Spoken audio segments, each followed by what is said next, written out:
welcome everyone. Let's make sure you can hear me. Just a moment.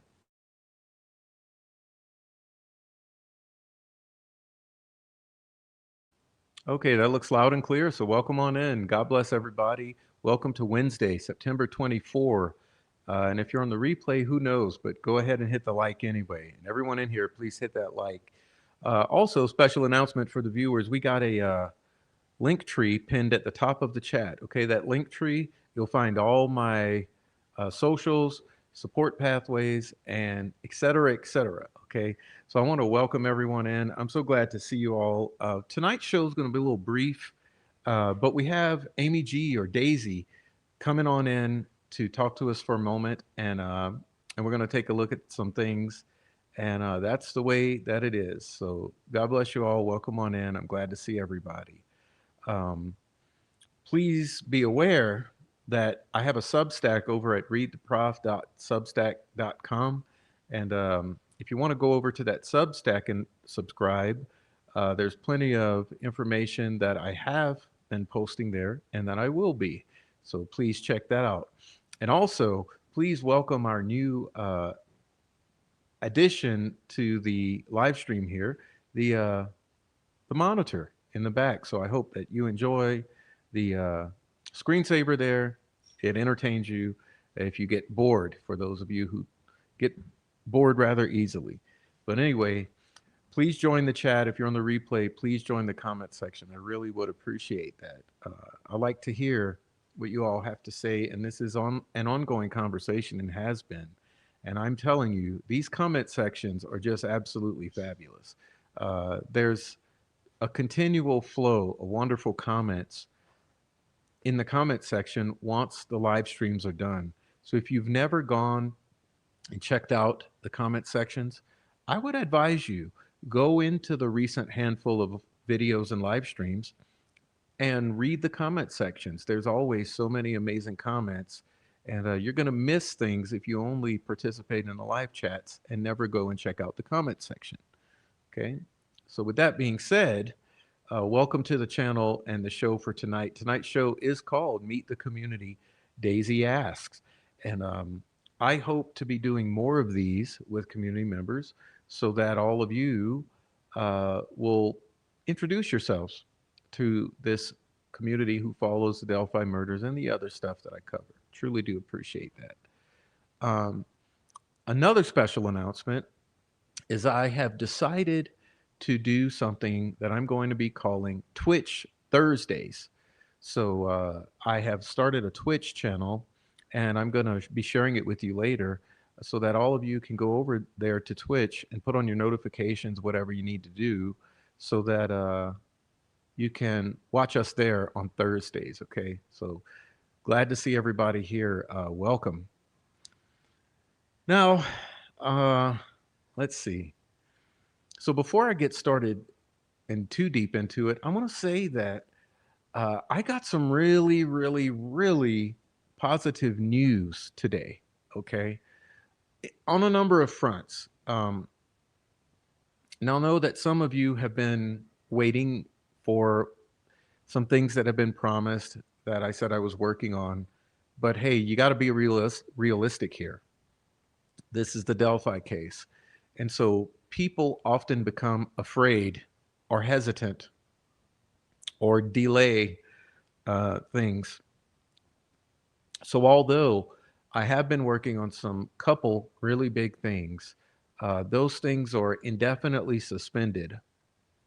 And these things are suspended for good reason. So I don't really want to give it all away now as to who the individuals are or what the reasons for the delay, but trust that there are good and valid reasons because things are in progress. You know, things are in progress. In other words, the wheels are turning and things are happening with people in the legal system and behind the scenes in this case, such that some people are choosing strategically to wait for things to get to a certain place. So that's all understandable. So just please bear with me on that. But regardless of that somewhat saddening news, there is really good news afoot. Okay. And I would almost put it this way. I think that a lot of our prayers have been answered, and it's somewhat due to the hard work and the passion of a lot of us in the community. And hey, I got to give a shout out to Noe Amos tonight. Okay, so Noe accomplished somewhat of a miracle um, some months ago. And I'm really not going to be talking much about what that is either, but let's just say that I believe in large part due to Noe's efforts, Richard Allen is in a good place, relatively speaking. And so I want to shout out to Noe for really pushing hard when it mattered, and um, and I want to tell everybody that keep your chins up. Okay, that's all I got to say. Keep your chins up. Keep doing things. Keep expressing yourselves. Let your voices be heard. It's really important, and that's something we're going to be talking about with Amy G tonight. Is how we all can do in our own way. We can do things to keep things moving forward in a positive direction, and that's what I believe she has been doing. And so that's why I wanted to have her on tonight and then take a look at some of her stuff. So, um, any more news? Let's see. I don't know. In politics news, wow, Cash Patel really went nuclear explosion uh, in some hearings last week, and that was pretty interesting there. And I do believe the FBI is taking a serious look at Flora and Delphi. So shout out to FBI. It's about time.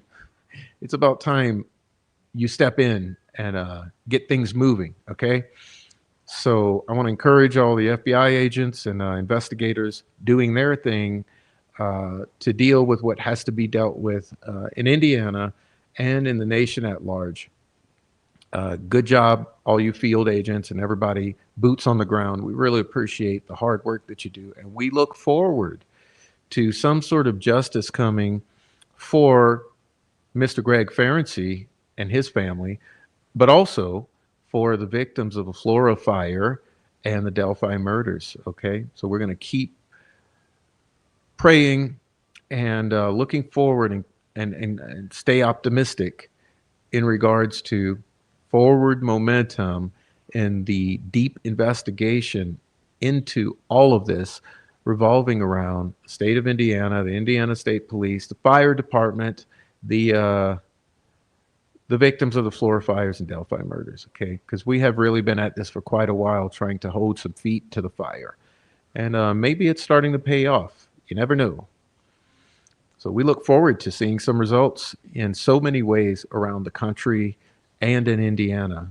Um, One thing I certainly believe, and this has been sort of a bone of contention or point of contention for a while, is the domestic terrorists operating in the United States and on the internet that seem to be hovering around this case.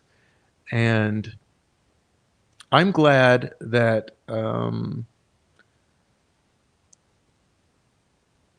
the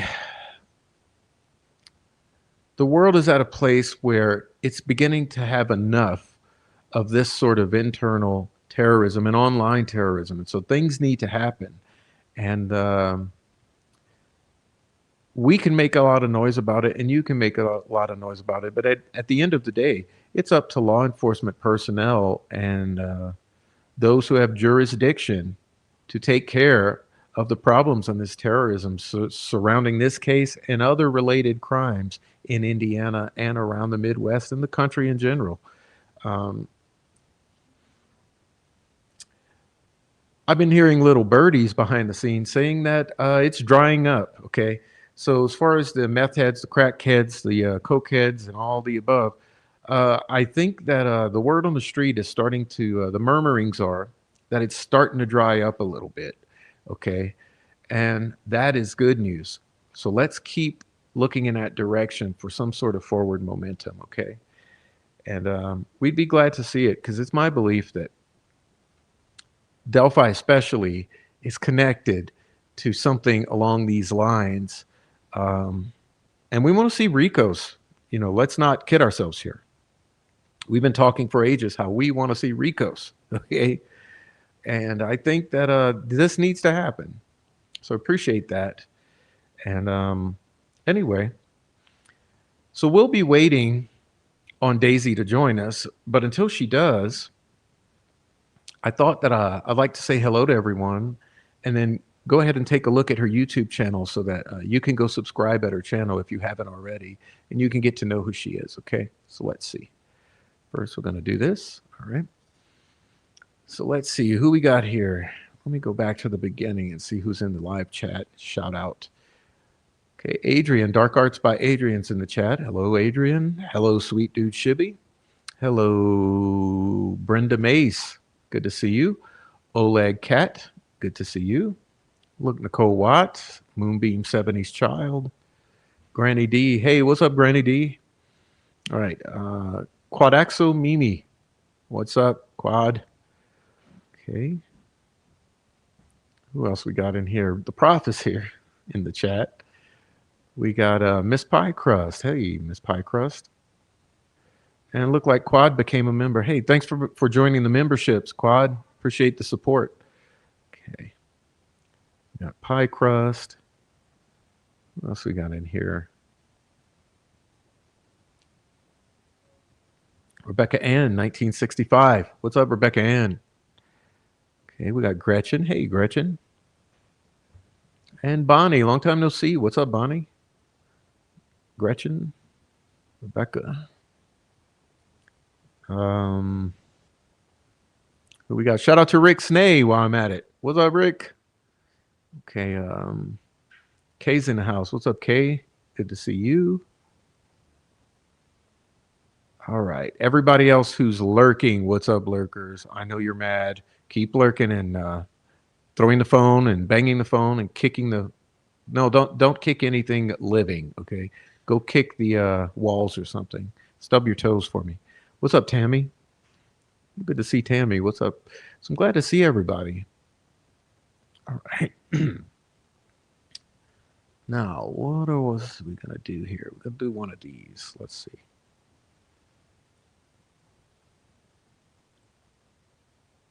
All right, there you go. This is Daisy Asks.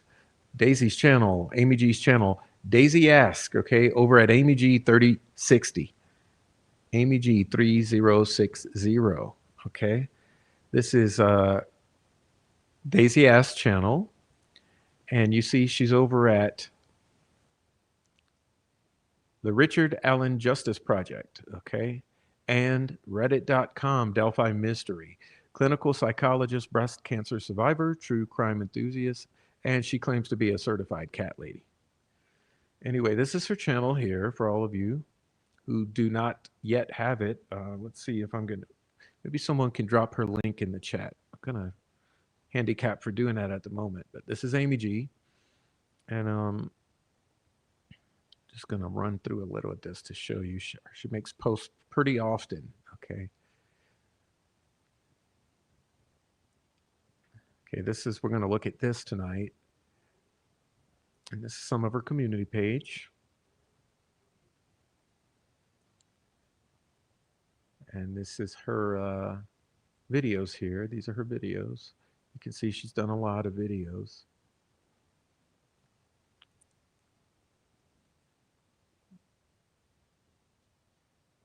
This is Daisy's channel. Hey, thank you, Gretchen. Appreciate that. Yeah, you guys go subscribe. If you're new here, you haven't gone subscribe to her, please go subscribe to Amy. Okay. Let's see.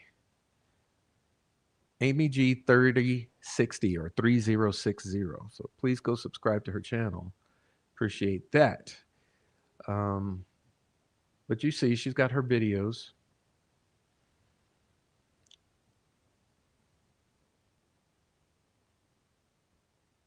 She's got some lives. Okay. Pretty often. Okay. She does a lot of posting and videos and lives. And so go subscribe to her channel there. Let's see if I can go home. All right. All right, there you go. All right.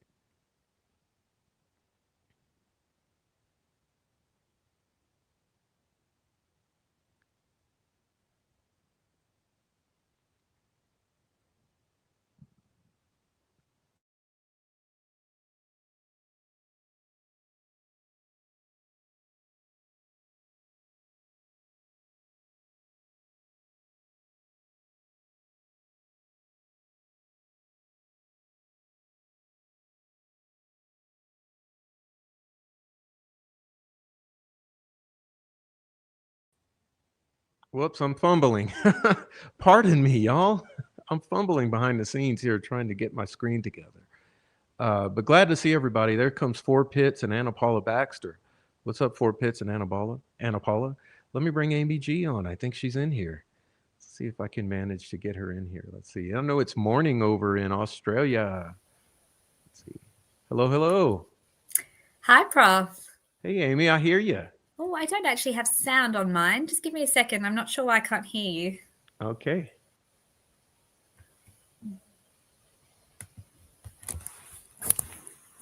We hear you loud and clear, though, Amy. Can you hear me? We hear you.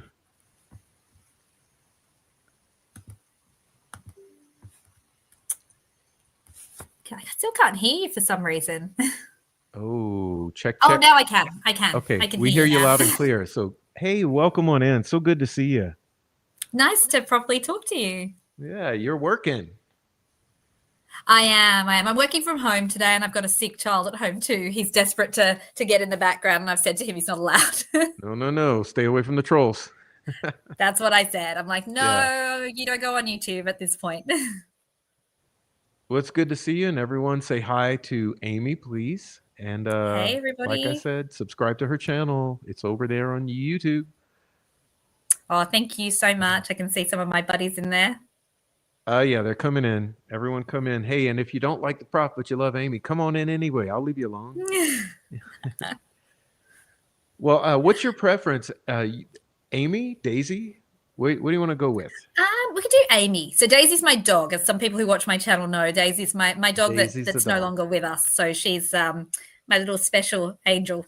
Your little angel puppy. Okay, so yeah, Amy, we're so glad to have you. Wow, I guess for anyone who's new to you, would you like to introduce yourself about some of your background and what do you about your advocating for Rick Allen and the Delphi case?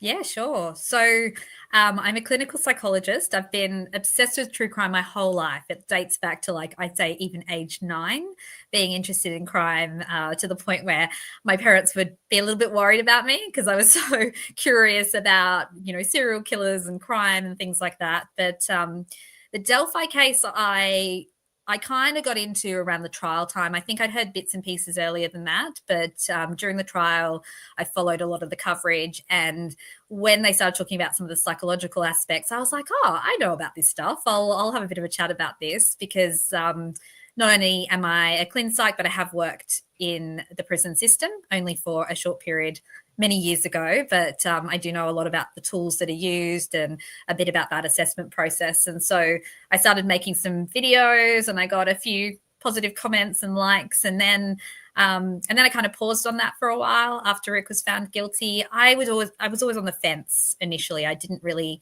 know for sure whether he was guilty or innocent, but I figured there were lots of people talking about it and I wanted to find out more. And I think it was once the interrogation videos came out and I watched them that I was pretty convinced, looking at him in that interrogation and how he acted, that he reminded me so much more of my clients, who are genuinely, big-hearted, sensitive, anxious people, and he didn't remind me of somebody who I thought could have been living in plain sight for 5 years, having committed such a horrible crime. And so then I looked into the evidence and kept digging because I like to feel more like I wanted to feel confident, I suppose, in my Hmm. resolve around it. And as I did that, I kept just uncovering things that I was like, well, this is interesting and this is different. And I think I have a massive attention to detail. Like I very much like to kind of drill into things, and I think very much from a sort of psychological perspective, which I think means a kind of layered, kind of nuanced way of thinking about things. And I think that I felt like I could add to the discussion a little bit. Hmm. And yeah, here I am now. And yeah, definitely feeling like I'm getting a lot of support, which is great. And Prof, you're definitely part of the reason for that because you did stick up for me when things weren't Thank great. you. Yeah, I look at people's spirit, and I always, if I see a winning spirit and some joy, I say, well, that's somebody I can get behind. Um, Yeah. well, I have a question. So, as a prison psychologist, is that something that many in the field get into when they start their careers, or at some point? Is it a very common thing or more rare thing?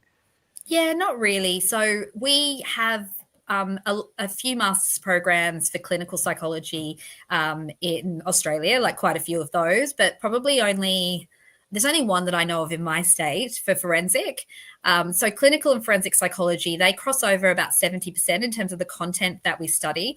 But clinical psychology is kind of the one that most people study. We get higher government benefits for our clients and things like that. So it's the one that's kind of put on the pedestal for that reason, even though we all do quite similar work. Most people in clinical psychology work in hospitals and private practice. I do work in private practice now. But when I was finishing up my master's degree, they were actually opening a brand new facility, a maximum security facility just near where I was studying. And one of my professors at the time was involved with that. And it was going to be a rehab jail. So the whole purpose of it was to rehabilitate with psychologists, social workers, teachers, lots of like employment opportunities and things. And so I was like, you know what? I've always been interested in crime. When am I going to get a chance to go into a maximum security prison? So, so I went along and I worked there for about just over a year. I didn't stay longer because it was away from where like my family is, and I didn't want to be so far away for such a long time. But I loved it. It was a great job. But no, it's not a common job for psychologists here. Yeah, that's I think rehab facilities are what we need more of, like by the dozens, everywhere. And I really think Rick Allen should have been in some sort of quasi medical facility as a pretrial detainee, especially. It's inconceivable that he would be put in a max security prison. I mean, 100%. 100%. I mean, yeah. absolutely. And the thing is, like in the prisons the prison that I worked at here, we had like a separate section for remand inmates. We had separate section for protection inmates. We had separate sections for maximum security, and then there was a minimum security area too. And we had 9 psychologists working within the facility. So my job, because a few of the others were forensically trained, my job was actually to treat anxiety and depression. I have some funny stories of sitting with inmates watching As Good as It Gets and talking about OCD. And so, yeah, I mean, in that facility, someone like Rick could have actually got the support he needed. Hmm.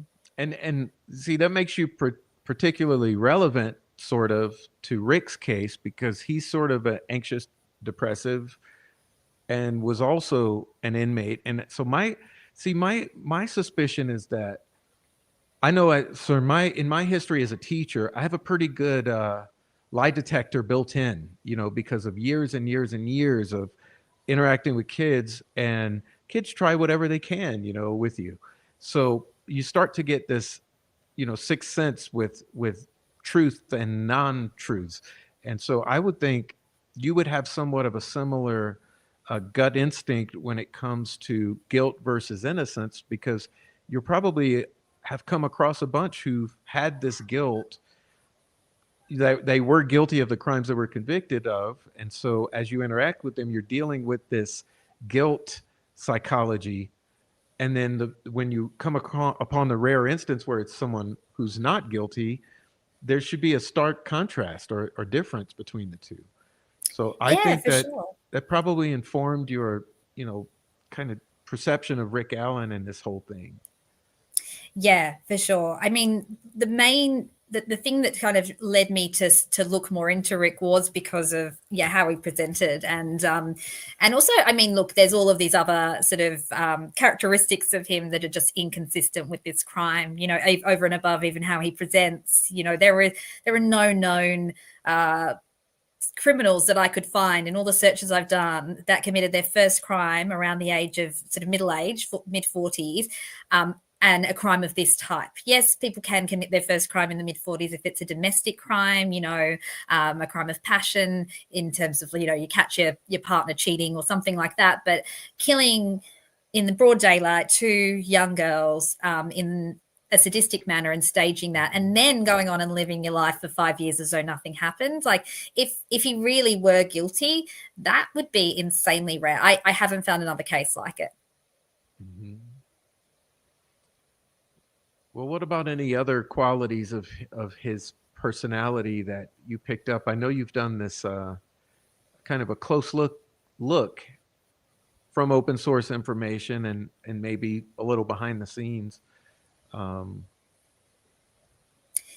Yeah. Actually, just this last week, Diana and I did a live on the weekend. So I had two of my colleagues who don't know anything about the case other than that I've been advocating for Rick. And we had the three of us sit on a panel and discuss his background, you know, so some of the information from Dr. Westcott, and they watched a bit of the interviews. And we've got another part coming up where they listen to the confessions. And it was really good because they were in agreement with me. So highly sensitive person. You know, when we've got somebody who is anxious from such a young age, you know, when I do work with children as well as adults. So when we have a child, you know, around 5, 6 years old coming in for anxiety treatment, that generally speaks to what we'd call like a sensitive nervous system. And we now kind of call that neurodivergence. In the past, neurodivergence was seen as only ASD, like autism spectrum disorders, but neurodivergence is basically your nervous system, your brain is wired differently. And I think for Rick, given the early history of anxiety and mental health issues and the persistent chronic nature of them over decades, my assessment of him from the information that I have, which obviously is not a full battery of information, would be that he's somebody who potentially has a sensitive nervous system, which is generally linked, not always, but generally linked to high levels of empathy, not sadism and not mhm, psychopathy at all. mhm, And to me, that was the standout feature, along with I specialize in the treatment of OCD, and I am actually a long-time OCD sufferer myself. And there is actually a subtype of OCD called scrupulosity OCD. And generally, what happens when we have scrupulosity is this constant fear of doing the wrong thing, of being bad, of making a mistake. And sometimes it can manifest in what we call false beliefs or false memory OCD. So this is where we look back historically and think, did I do that? Maybe I did that. And so when I heard the confessions, it actually reminded me of a lot of my clients. I have clients where they will have a dream of, you know, it did something inappropriate, and then they'll wake up and go, did I do that? And I'll be like, no, because they've got this history of OCD. And I'm the same. I've definitely confessed to things in my life, obviously not serious crimes, but confess things to my parents as a teenager, and even right up until, you know, into my adulthood, I'll be like, oh, I think I might have done this, I don't remember. I've certainly had the incident where I'll drive and then I'll go, oh, did I run over something? Did I go past the speed camera? And so when I heard him talking like, I think I did it, maybe I did it, I was like, oh, I definitely think there's obviously psychosis there, but I also wonder if we look at the hyper religiosity that we've seen, and also we look at his history of being somebody who constantly second guessed himself and doubted himself, I just feel like mhm, there's another layer to his mental health that hasn't probably ever been addressed in his life. mhm, We're really in the field of psychology, we're really getting now much better at seeing and understanding neurodivergence, but we haven't been in that place for many, you know, for long. And so if I think of Rick's age, I don't think he would have had maybe the assessments that would be done now if he showed up in a clinic. So I wonder if there's other layers, not just anxiety and depression, which is what he was kind of being treated for. Because really, I'd be concerned if you've got a man in his 50s still highly distressed and suicidal, to me, and this is prior to incarceration. I just think that I feel like the health system has failed him even prior to the justice system failing him. Yes. Yeah. Yeah. Me too. Hmm.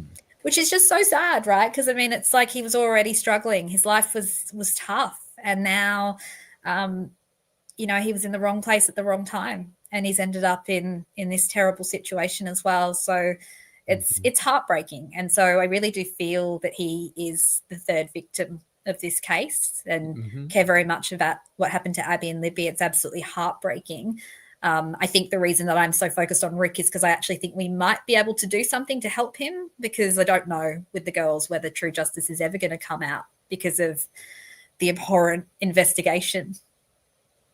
Right. And we all would wish that the appellate attorneys have what they need to do the best job and to move forward without interference, but with assistance if it's possible. And I know that you also probably believe the same, that you helping them in the way that you can, even if I feel like there's so many things that I've pushed to the attorneys in different ways.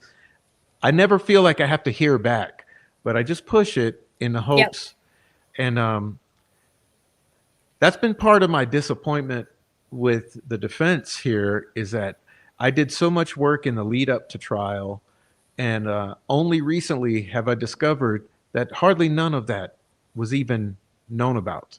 And I think, well, man, do you realize the hundreds of hours that I tried to lay on a silver platter for you? But Yeah. I it's think such that's a, what's it goes. frustrating, isn't it? Because it's Hmm. like I mean, we don't have access to all the information, and yet so much Hmm. stuff that's been uncovered, particularly since the lifting of the gag order. It's like there's all these little details, and you're like, gosh, I just feel like so many things could have been looked into. And I hate to be critical. Obviously, hindsight is 2020, but I think that there's some pretty massive red flags in that evidence No one that's is sort of in beyond plain sight. criticism. It's like it's positive, constructive criticism. Um, but we also have to hold the accountability with the court, because this brick wall around this entire case was absolutely intentional. And I always like to remind people, remember that she let cameras in that damn courtroom when the intent was to use them to intimidate the defense attorneys. She let the cameras in there to use as a tool of intimidation against the attorneys, to Yeah. get them to force them to step back off the case. But other than that, everything's been a gag order. Everything's been brick walls, lack of transparency, also lies, intimidation. They let people out here threaten to, death, send death threats to people in the community, and Rick himself. So it's just been And I feel like insanity. sometimes there's been red herrings that have been thrown as well towards the defense. Like I just feel like maybe, and I don't know, I don't have any proof of this, but it just feels like sometimes things are being dangled in front of them to take their attention away from the things that actually were in plain sight within that evidence as well. Well, now you're hitting on my conspiracy theory. Yes, this is my Yeah. conspiracy theory, that they were derailed, I think, and distracted. Yeah. Yeah, I've always believed that. I mean, even thinking that sort of post conviction period where then we got the Richie Davis letters and things like that, and then they kind of honed in and focused on that. Where I was like, but there are other areas that we could focus on still, like like the Hoosier Harvest Store footage, which I've maintained that picture of that car is not as clear as the pictures of the other vehicles on the same road, same day, same camera. So why have you pixelated that picture? And where's the Who took footage that? itself? That can't we do some? Yes, it's Right? just everything. But it's like Rick's confessions you were bringing up or discussing. I thought, yeah, it's easy to confess if you have this psychology that he appears to have, where he's already going to sort of question, wait, and then he's in a super traumatizing environment. He's being threatened with individuals in the system. He's being medicated inappropriately, and there's all this manipulation going on. And then he's got people with their foot on his neck, you know, which was clearly happening. Anyone who says it wasn't happening, you're just not being honest with yourself. It's obvious Rick was being incredibly harassed. Like I know when the Jones and Robinson deal was happening, he was getting shocked in that vest. This Robert Baston continuously wrote letters on how they were threatening to kill Rick and do all this stuff to Rick. They were making all kinds of racket all day and night. They were leaving the lights on. They were banging on the walls. There was this effort in Indiana to put him under constant state of anxiety. And for me, I call that the foot on the neck or the knee on the neck or whatever. Absolutely. If we just think about what happened during the COVID-19 lockdowns, you know, the rates of anxiety and depression increased so significantly. You put vulnerable people in that sort of situation, which is not even half of what Rick has experienced. You know, we were all locked down I mean, Australia had the longest lockdowns, I think, in the world, but we were shut down with locked down with our friends and our family. And yet, you know, our referrals skyrocketed. We just couldn't keep up as psychologists. So just imagine like a vulnerable person away from his family in that tiny awful cell. It's just abhorrent. Like it's disgusting. And I have to say, I sometimes feel like I brag a little bit about Australia, but like definitely our system is not the same as that. Having worked in the jail, so I feel like I think it's Rosie that sort of says like, you know, jail psychologists are kind of the lowest of the low or something. I think it's referring to Wala, but it's like no, not in Australia. That isn't how it is. It's not like, you know, oh, the worst of the worst go in and become a psychologist in the jail. We actually truly, you know, psychology is a central integral part of rehabilitation, because we know punishment doesn't work, even for true offenders. Punishing them and putting them in tiny little cells and, you know, basically treating them like animals doesn't work. It doesn't rehabilitate anybody. And so It won't yeah, rehabilitate. No, yeah. yeah. So I mean, our system is so different here, Yeah. Well, thankfully. so I wanted to there. I mean, I could go on. I know you don't have much time today because you're busy, but we could go on for hours on this. Oh, sure. You know, I really could, and we'll have you back hopefully if you're up for it. But I Definitely. wanted to bring something up to share with the viewers and let you talk about this because this is absolutely mind-boggling, and it's confirming some of what me and my associates have been tracking down the past couple years in regards to this whole Kathy Shank lost tip narrative not being correct and Mm, Rick being on the radar prior, sort of as I look at it as some sort of trump card or something in their back pocket. And I think that they knew this election was coming up. Okay, my conspiracy theory again, for everyone out there who wants to say I'm lying. Okay, this is my theory. My theory is that they could never lose control of this investigation, meaning they needed to win the election. Because losing the election, you had individuals that you could have possibly lost to who were promising to bring in a whole new round of yep. investigation and the FBI and all of this. So, to maintain control over this entire cover up or case, you had to win this election. And I think Rick was the one of the plays they made to try to win this election and therefore maintain control. And so, anyway, I wanted to, I'm going to try to share this because I want to send our viewers over to your channel as well. Let's see. Copy. I mean, your website, Daisy. It's Thank this you. one. Thank you so much. This is this is her new website, which is so amazing, y'all. So please, I'm putting the link here in the chat. Let's see. Boom. Yeah, That's I'm working on it. Look, I'm not a web designer, so you know, I'm working on it slowly using Canva because I use Canva a lot with my clients. And but I think it's what's most important is that hopefully it's got the information there that kind of helps people pick through the evidence. yeah. You guys see this now? It's linked on her YouTube channel. If you want to go find a link on her YouTube, but see, it says Richard Allen Justice Project, project dedicated to truth and justice, examining the evidence and exposing what went wrong. Okay, so we're going to take a look at this ourselves later, but I wanted to give Daisy the opportunity. I'm sorry, Amy, the opportunity to talk about um, the recent developments with these The lost releases tip. and the lost tip. Mm. And I'll try to pull Yeah. up that slide for you while you do that. Let's see.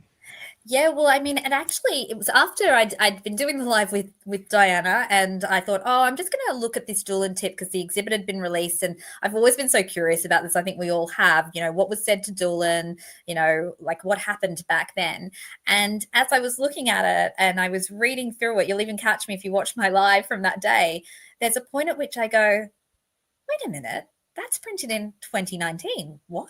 Like, why was that printed in 2019? And basically, you can see that there's one page that has a print date on the bottom that says the 29th, I think it is, of the 10th, 2019. And at the top, you can see who's logged in, and it's Kathy Shank. So I think if it had been anyone else that was logged in, maybe we could say, oh, well, maybe somebody else just printed it and Kathy Shank, no one knew about it. But then we've got, even then, I wouldn't believe that. But the very fact that it was printed by Kathy Shank, just straight away, massive red flag. Basically, then I've gone back through the testimony with a fine tooth comb, trying to understand, did she say anything about printing things off when she was doing her filing? And no, she doesn't. She talks about going through paper stuff that they had in boxes and organizing it into folders. And basically, it seems like the whole aim of her work was to organize that and then to scan it in and consolidate the database. So there would be no reason to be printing something off the database to put in a paper file. And certainly, if they did that, why was that never mentioned? Nobody has ever referred to this. It did not seem to be part of her role at all. And I think the other point that I'm not sure about, but it sort of seems potentially relevant is what else was going on at that time? Well, guess what? That was the time when they were doing the cast analysis. They were looking more at the geofencing and which phones were around the area. And if you look at the other page of this, which was printed in 2017, so which was the original lead sheet, we have writing on that says nothing new, phone info provided to ISP. Now, that could have been in 2017.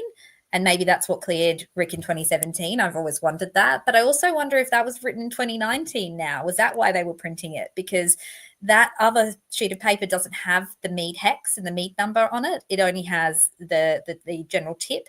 And I know with geofencing, if you have the mead or the mead hex or the IMEI, in this case, he didn't have an IMEI, that is how you could actually look at who is showing up in the geofence. So that would be the identifier in the stage, I think stage 2 or 3 geofencing. So when you put all of that together, I mean, there's various layers of suspicion there, but I don't understand. Why did she print it in 2019? Right. And I want to go back to that for everybody. Let's see. I'm just scrolling through here to show people your PowerPoint or your slideshow. Yeah, I finished this one last night. So I've done a few lives on this, so talking about it, and then I put it all into the slideshow now to see if I can kind of consolidate it all in one place. So that kind of talks you through it. But if you want to hear step by step going through the testimony, I've definitely done a video on that as well. Okay, you see there's a timeline she has here. Law enforcement's narrative versus the document trail. Okay, so let me see if I can scram on back to the. So the first thing I notice here so everyone, let's see. It's here at the bottom of the page. You see there's a date. October 29th, 2019. Yep. October 29th. You see at the top left, it says Orion. And she circled at the top right, Kathy Shank, invest, which would mean investigator, which is another whole 9 yards we could get into. And I think this was an oversight. Obviously, it goes without saying, this is an oversight in the discovery process where they did not realize they failed to notice this October 2019 date down here. I don't know if you can see the mouse there, but this October 29th date, I think they just failed to notice it. Yeah. And so this, I think they probably read the bulk of it, but they didn't kind of go through, because I think the only reason I saw it was because I was literally going, so this was on this day and this was on this day. I wasn't actually trying to catch anyone out. I was actually just looking at how many officers had seen this tip and how ridiculous it was that even Holman's name is on it, that nobody remembered this. It just didn't add up. But then it was when I looked at that date and I went, there is just that, like, if it was 2022, we'd understand, well, that's when she printed it. Or even if it was 2017, maybe it was printed back then. But 2019, that's right in the 2019. middle. Yeah, Yeah. and this is after your change of direction in April, remember? And Yeah. so we have Kathy Shank, which is clearly not like you can tell it's a part of the original document, that Kathy Shank /invest. It's part of the original document. So is this print date. It's just no explanation 2019. for Just it. imagine 2019. And I mean, so I guess if we're going to play devil's advocate, we could say, okay, devil's advocate would say, no, it wasn't until right prior to his arrest that he was known about, that it was found. But no, let's clarify that. He was known in 2017 due to his own actions and what they say occurred between him and Dan Dulin, which we don't even know if that's a whole, factual thing, because there's controversy around that, like the missing video that should exist. And then there's also the conflict of the times. But we know that in 2017, Rick Allen had already identified himself as being there. It was not a needle in a haystack. It would have been like if you had 500 people out there, even that would be enough to limit who's there. If you had 200, that's Exactly. enough to limit who's there. If you got 20, that's enough to limit who's there. So Exactly. with this small number of people, they knew Rick was there in 2017. And obviously, this makes it look like 2019. And I want to thank you for And I've just finding this. actually, sorry to interrupt you, Prof. I just thought of something as well, because, one of the things they said, it was accidentally misfiled and cleared, but she was scanning those paper documents in 2020. So it wasn't cleared on Orion. On Orion, it says Yeah. it's covered. It doesn't say cleared, and it's clearly accessible. So yeah, there's no reason that misfiled piece of paper wasn't relevant if it was in Orion. And you see, you're showing here November 2019, which is immediately after October 28th. Isn't this October 28th, the first one? Yep. Yeah. So immediately after, there's a November 2019 cast report. And they are so cagey about that information in I think it's the August 1, 2024 hearing, the motion in limine. So McClelland says that geofencing is not accurate, which I point out is very interesting, because he thinks that toolmark analysis is, particularly toolmark analysis, is comparing an unspent round to a spent round, and yet geofencing is not considered accurate, according to McClelland. But he also says that the defence just aren't finding things. But the defence is saying, we don't know who Agent Sabrick is. We've looked for Agent Sabrick's information and we cannot find it. So I don't think the defence, I don't know, maybe now they have been, but I don't think they were provided with the stage 2 geofencing data, which could have tracked Rick's phone. And I also don't think that they were provided with the full cast analysis. And I've always maintained that, because if Rick's phone shows he's there on the day, then they would have used that against him. And if Rick's phone shows it wasn't anywhere near the trails all day, then the state would have used that against him too, as consciousness of guilt and premeditation. He didn't want to take his phone when he was going to go commit this crime. So my belief is that information is there, buried somewhere, hopefully in discovery, but otherwise definitely available, that will show that Rick Allen left the trails prior to the crime. Or maybe it's just been disappeared because it shows that he's so if it's disappeared because it counters the state's narrative is what I would suspect, because with the amount of manipulation, my theory, another conspiracy theory that I often repeat, is that I believe the discovery has been sanitized. But obviously there are mistakes, and look at, I want to point this out before we turn the page. Lead cleared. Okay. When did this happen? Who did this? Where's the story behind that? And there's two different types of handwriting on that page too. So there's multiple people who have looked at it. Look at the handwriting. You've got the curly handwriting that's kind of got a more of a feminine feel about it, if you ask me. But I'm not a handwriting analyst. And then you've got the second lot, which is it's clearly a different person who's written lead cleared. Clearly a different writing. Yeah. Um, so I think what we'll do, I'll go through this again. I know you don't have long here, but because it's a lot to it. But again, this is Daisy's, or this is Daisy Asks, which is Amy's channel.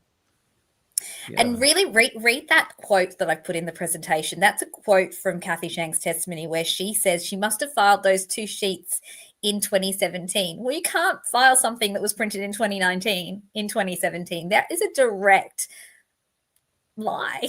Essentially, I hate to say it, but it is. I Hmm. mean, I don't know. Maybe Kathy Shank has been duped by law enforcement into believing this as well. Who knows? I don't know her personally, but it's inaccurate. I don't know. I mean, it's like it's. I remember that Fig Solves claimed to Skip Jansen that Judge Gull's assistant, and that would be Jody, knows that he's guilty, wants him to serve a harsh punishment at Westville because that's where he belongs, because she's seen everything. And it's, I think a lot of people have been led to believe they want to trust law enforcement. They want to trust. And unfortunately, we're not in that world anymore. Sorry. Um, that's very distinct handwriting, says Christina. They know who that is.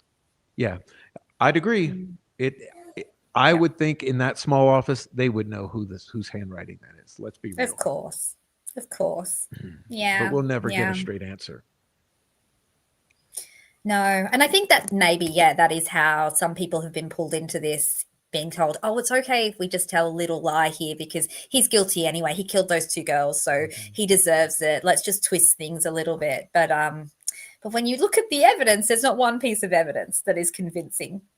There is not No, one piece of evidence. no. And I actually believe that the indicators that he is not are predominating the any sort of shred of evidence that would say that he is, which is only at this point everything that says that they would lead you to believe says he is it has to do with him. It's his drug induced uh, trauma in coerced confessions. It's his words in cooperating with Doolin in 2017 that they changed the time to try to place him there in the golden hour, which is when all this tragedy happened, according to their theory. And so they, it's like as time has passed, everything's fallen away because they said the blue jacket must mean it's him. No, it's not, because it's not Yep. valid. Then they say, well, it must be the gun, and you can't even get the ballistics expert to say it is, or that they can exclude any others. And now we know that nearly everyone else implicated in this crime also owned a 40 caliber handgun. Yep. So yeah, just as this is all, it's almost as if this stuff falls away, he becomes more and more exonerated, and the exculpatory evidence builds. And that's what it seems like we're seeing now, is this buildup of the exculpatory indicators. And I don't see it going back. I mean, especially if these attorneys, these appellate attorneys, have any luck right now in really delving into. I'm waiting on them to get these exhibits they're missing from the Franks memo and the motion to correct error, because it's so important Mm. that they have that stuff to have a good working over to present in their brief. And I suppose, I I mean, I don't understand the law at all. I don't understand the law even here, let alone over in the States. And I guess what I always get disheartened about, though, is that some of the lawyers, on online will sort of say, oh, well, that's not an appellate issue, or that has to wait till PCR. And I don't know, I don't understand it. But surely, if we've got all of this information that shows that there's tampering with evidence, there's lying on the testament, like lying on the stands, like surely they can do something sooner. But I don't know. I don't know.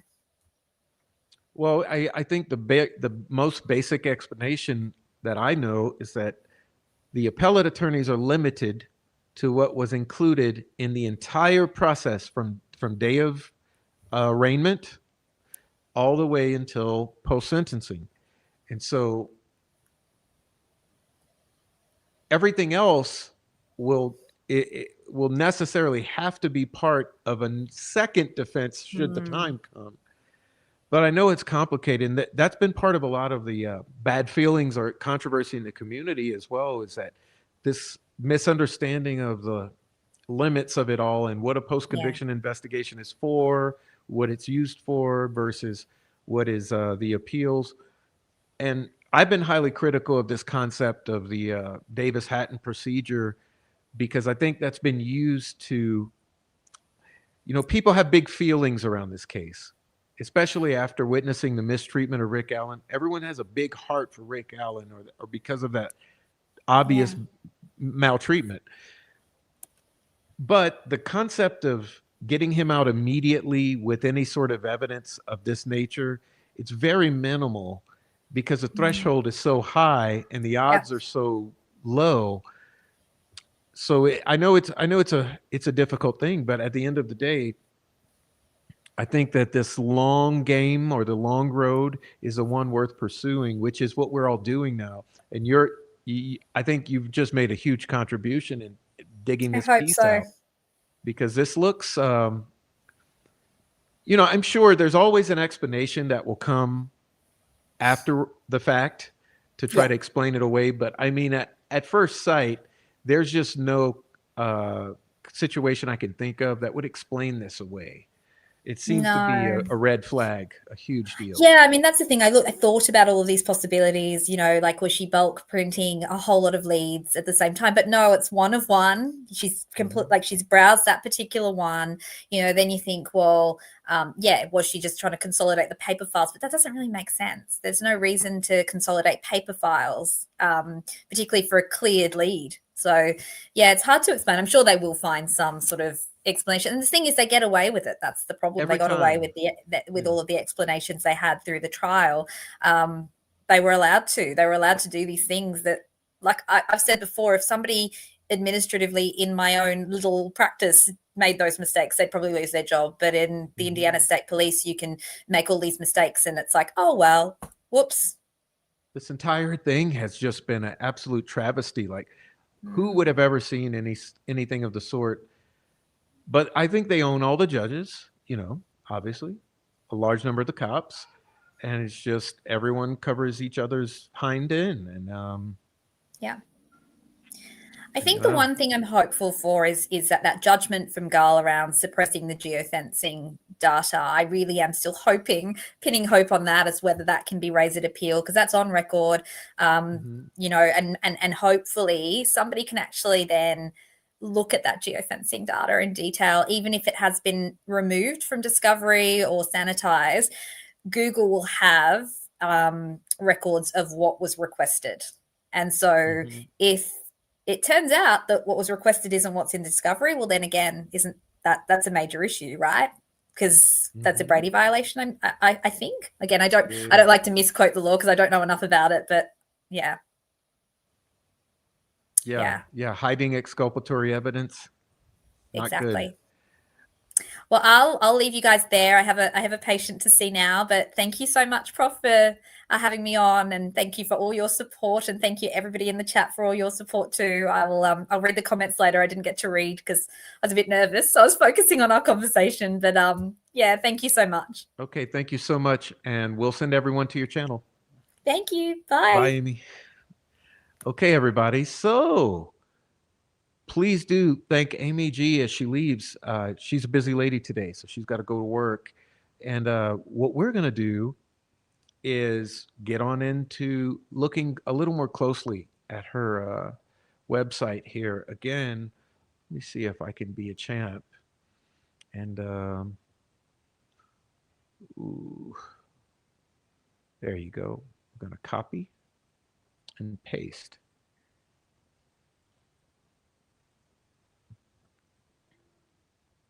There we go. So she's at Richard Allen Justice Project dot mycanva or dot my dot canva site. Okay, I'm sorry guys, it's complicated. Listen, Richard Allen Justice Project dot my dot canva dot site. Got it? But if you just go to her YouTube channel, um, you can easily pull it up. Okay, she's got it linked there at her YouTube channel. So please check out her YouTube channel, subscribe to it. She does go through this on her YouTube channel, which is her own presentations. Please do check out her YouTube channel for that stuff. And also, this is an incredible website, and this is what we're going to do now. Um, what I'm going to do now is get on into showing you how this works. So let's pull it back up. All right. Again, this is richardallenjusticeproject.my.canva.site. But we'll go through it now. I want you to see how the website's designed. And remember, this is brand new, so it's sort of a work in progress. It'll be expanded. But here, she's got her various pages, okay? Who is Richard Allen? The Flawed Case, YouTube channel, presentations, about us, links, contact, and join the discussion. This project is independent and not affiliated with any legal team. All views are based on publicly available information and evidence-based analysis. Okay. Who is Richard Allen? Who is Richard Allen? Richard Rick Matthew Allen, often called Ricky by his family, grew up in Indiana and was living quietly in the town of Delphi in 2017. He was a devoted son and husband and proud father to an adult daughter. Steady and reliable, he worked as a trusted employee at CVS, where he became a familiar face behind the pharmacy counter. Rick lived an ordinary, unassuming life. He had no history of criminal behavior, violence, or problematic conduct of any kind. His struggles were inward: low self-esteem, chronic anxiety, and a long history of depression that left him emotionally fragile. These challenges underscored his vulnerability rather than suggesting danger. Before his 2022 arrest and subsequent 2024 conviction in the Delphi case, a conviction now widely questioned, Rick was simply known as a quiet man devoted to his family, his work, and a life of stability built on long-term relationships and consistency. And I would add that he loved his wife and she loved him. Okay. Now, let's go back and go to the flawed case. The flawed case. The conviction of Richard Rick Allen in the Delphi murders is not the story of justice served. It's the story of a vulnerable man caught in the machinery of a flawed system. Rick, a gentle husband, father, and trusted employee, now sits in prison facing 130 years, despite a complete absence of physical evidence or digital tying him to the crime. So I'm just going to edit Amy's work here as I go. Okay, a man, not a monster. Rick Allen had no history of violence, no criminal record, and no pattern of troubling behavior. What he did was carry something far more ordinary: struggles with low self-esteem, anxiety, and depression. These difficulties left him fragile, not dangerous, vulnerable to pressure, suggestion, and the overwhelming weight of a justice system determined to close a case. Remember what I said. This entire thing was to make Delphi go away. You guys do realize that, right? The entire conviction of Richard Allen was intended to, quote unquote, make this case go away. Don't get it twisted. That's why you all are such a problem, and me, because we are not letting this case go away.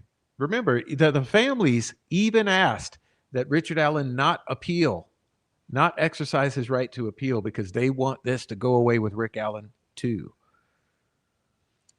A case without proof. The prosecution's case leaned on three shaky pillars. And you may recall this from Nick McClelland's opening statements. Alleged confessions given while Rick was isolated and distressed, okay, and also bullied, harassed, and threatened. A disputed bullet analysis, which is not only is it a Is it questionable ballistic evidence? It's not ballistic evidence because ballistics do not work the way that this was presented. Okay. That's not how ballistics work. If you don't understand that, learn to become a shooter and you'll start to understand how guns work and that they don't work like that. Okay. And inconsistent witness accounts. And the way Prof phrases that is everybody lied. Remember that I've consistently said everybody lied. And when I say everybody, when I've said everybody, I've meant everybody. Every witness and fill in the blank. You know who else? So yeah, alleged confessions, right? Under distress, a disputed bullet analysis, which was no analysis at all, and inconsistent witness accounts, which means they're lying. No DNA, no fingerprints, no clothing fibers, nothing connected Rick to Abby and Libby. In a crime this brutal, the absence of such evidence should matter. Instead, it was overlooked. Cruel and inhumane treatment. Before trial, Rick was held for months in solitary confinement under conditions so extreme they violated the international human rights standards, including the United Nations prohibition on prolonged solitary confinement as a form of, yes, you heard it, torture. He was confined in a facility designed for convicted criminals despite being legally innocent and awaiting trial. Whenever should a pretrial detainee be held for over a year in solitary confinement in a max security prison? You tell me. What if it was you? What if it was your sons or your daughters? Rick was cut off from human contact. His mental health deteriorated rapidly, making him more vulnerable to coercion, confusion, and despair, which is exactly what happened. Such treatment is not justice, it is cruelty that compromises both human dignity and the fairness of legal proceedings. Thank you so much. Beautiful. The danger of false confessions. Nearly 30% of wrongful convictions, later overturned by DNA evidence, involved false confessions. Say that again, Prof. Nearly a third of wrongful convictions that have been overturned by DNA evidence have involved false confessions, according to the Innocence Project. Rick's alleged admissions came while he was isolated, deteriorating in solitary confinement, and highly vulnerable to suggestion.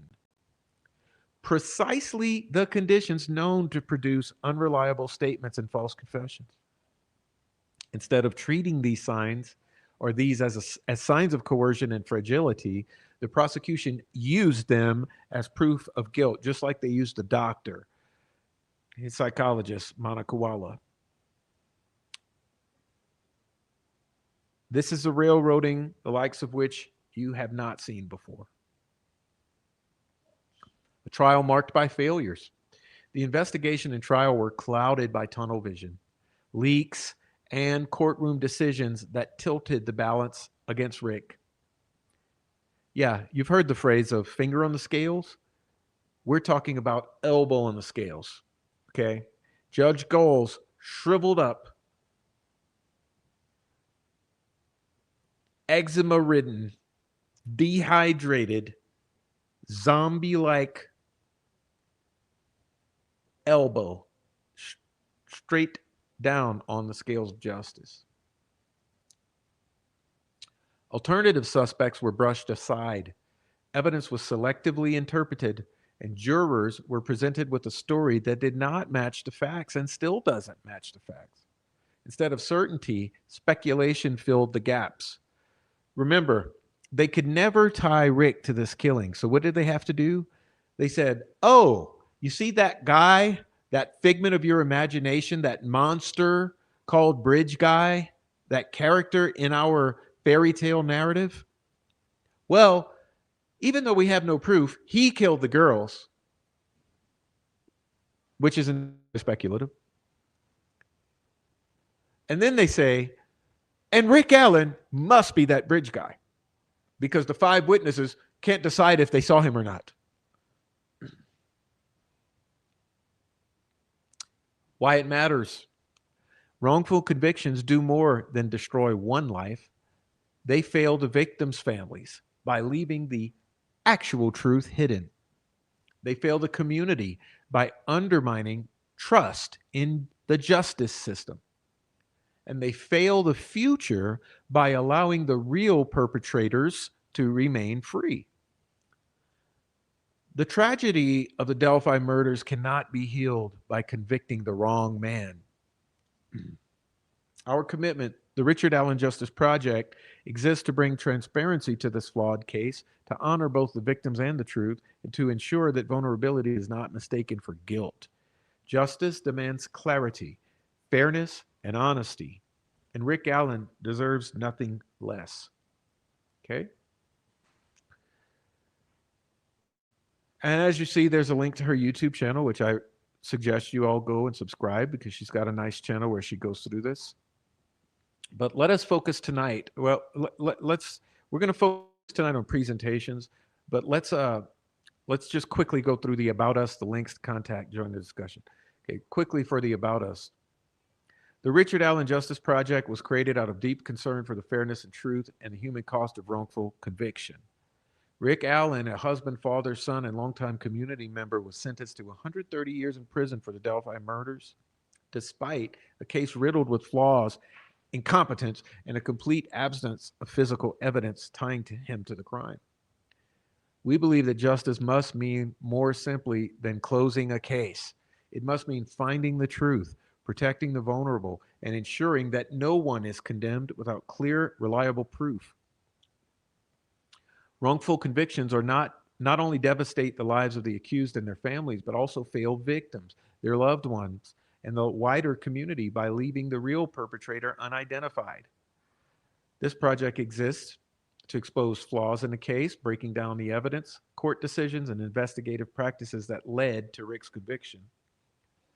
Promote transparency, sharing accessible information so the public can understand what happened and why it matters. Advocate for justice, calling for fairness, accountability, and true re-examination of the evidence. Restore humanity, reminding the world that Rick Allen is more than a headline. He's a man whose vulnerability was exploited in a system meant to protect. We're committed to shining a light on this case, not out of sensationalism, but out of compassion, responsibility, and the belief that justice must serve truth, not convenience. Who I am.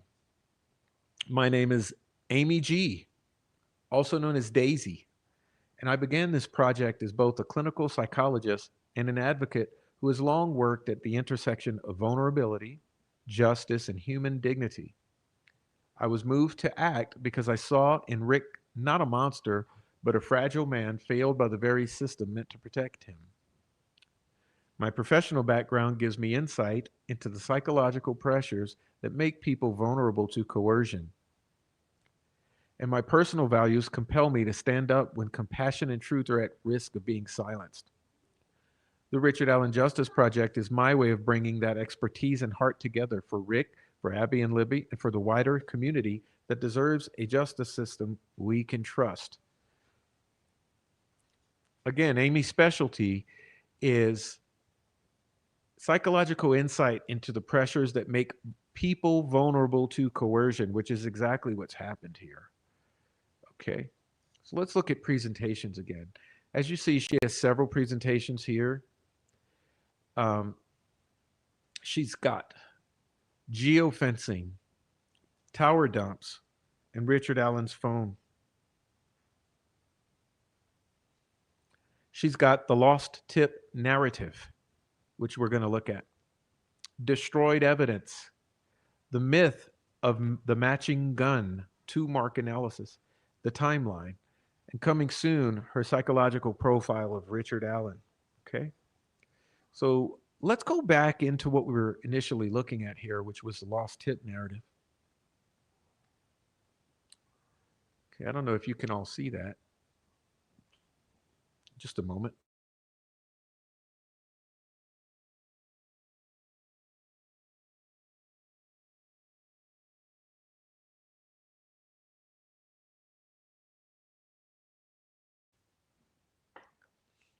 All right. All right. Let's see. We're going to look at this. Why did Kathy Shank print out Richard Allen's tip narrative summary in 2019? Remember, 2019.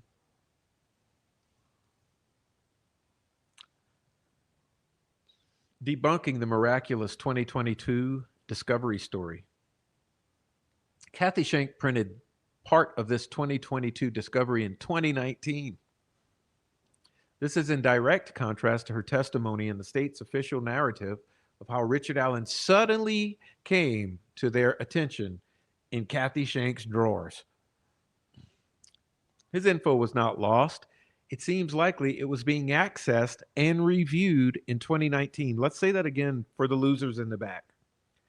Richard Allen's information was not lost.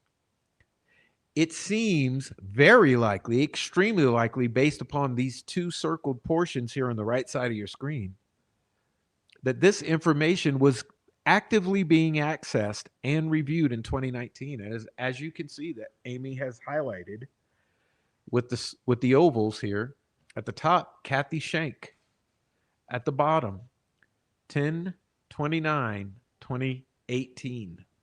I'm sorry, 2019. 10 29 2019.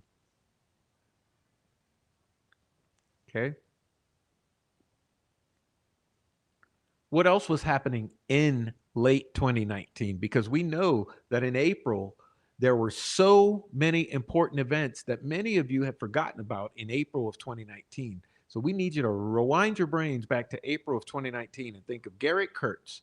Okay. Think of Betsy Blair, Sarah Carbaugh being re interviewed, and think of the change of direction press conference which took the world by storm as suddenly a a sketch of an old guy with a hat on and facial hair was suddenly replaced by a sketch of an entirely different guy, a young guy with no facial hair, with no hat, but with poofy hair and seemingly 20 years younger. Okay. All of that was going on in April of 2019. Now we know that immediately prior to November, they're accessing Rick Allen's tip or his narrative in the system, which is what we just looked at, and that it was indeed Kathy Shank. And here we see that there are geofencing warrants, the new direction, quote unquote, in this investigation, and the cash report from November 2019. They were trying to identify phones pinging around the crime scene.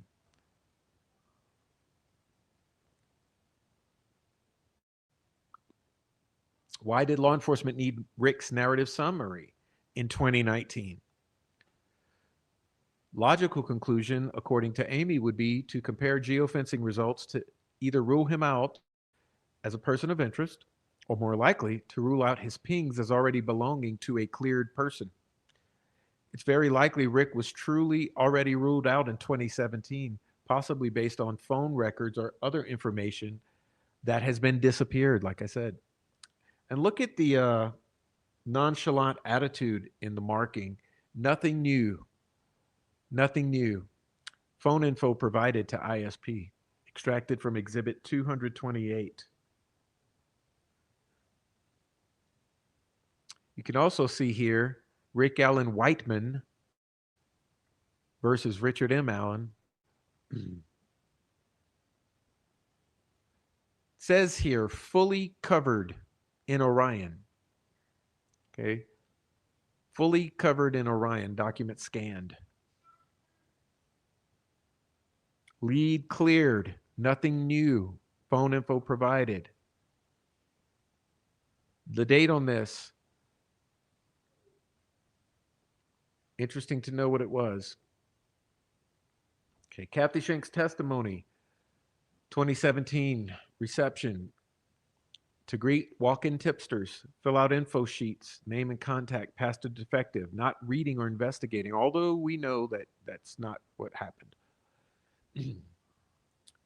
Filing, banker's boxes, filing cabinets, create folders with names, label only, not, she alleges to have been told not to read content. Green mark meant cleared, not her decision. 2017 to 2018 data entry. Orion covered leads, typed officer written narrative summaries into the database. Transcription role, not analysis. 2018 and beyond, tip entry. Orion tips. Enter email tips into database. Tips, leads, narratives. No printing described. 2020 to 2022, scanning, filing cabinets into Orion. Scan hard copy files into the database.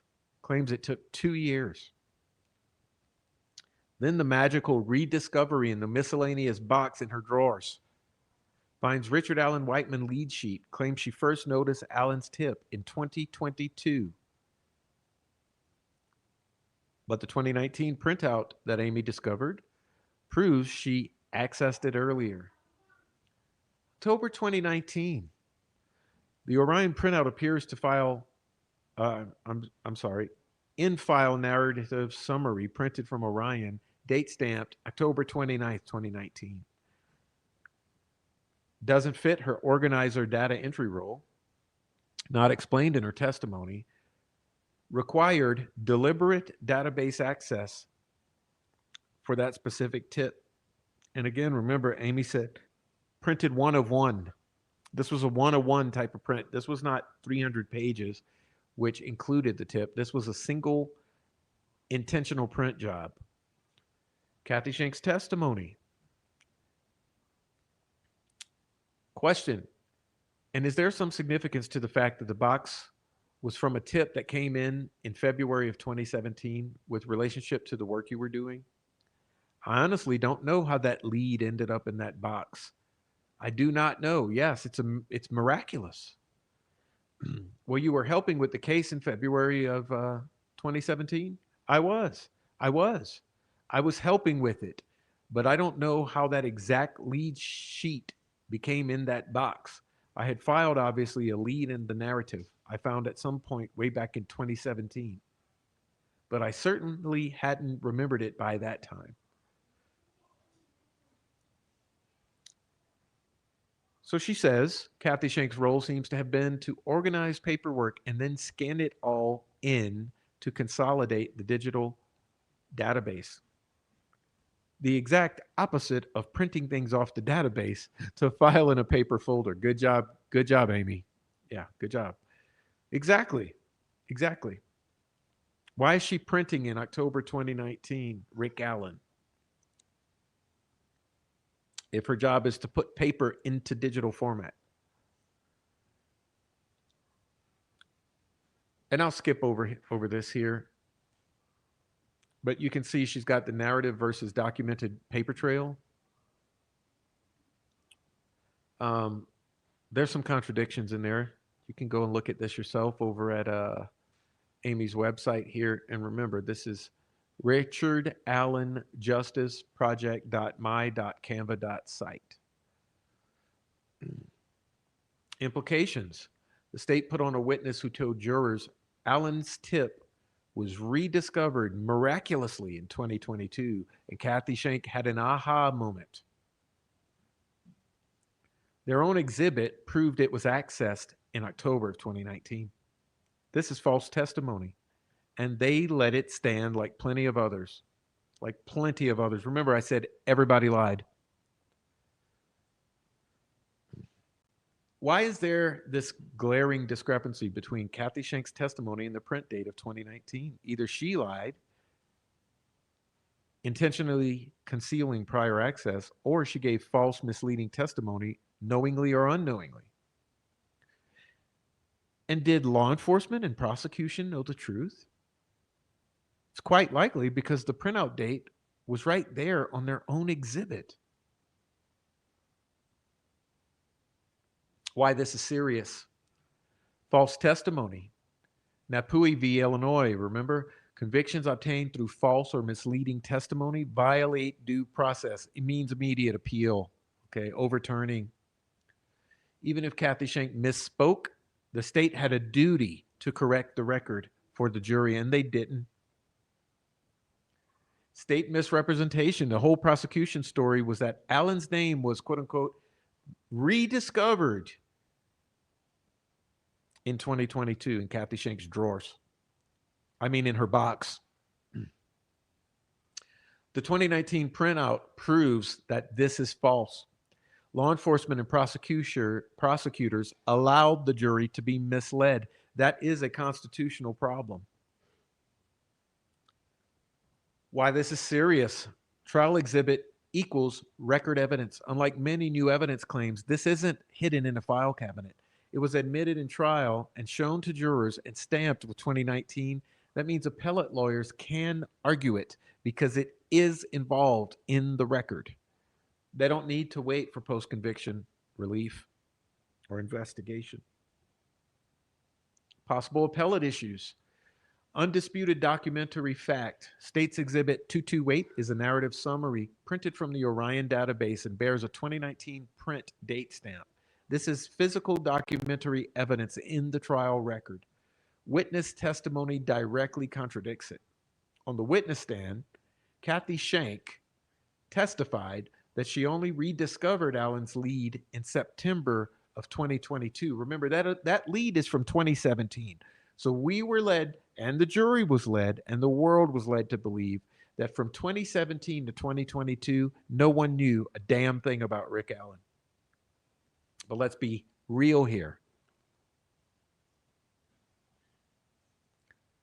Richard Allen was known about the whole time, ladies and gentlemen.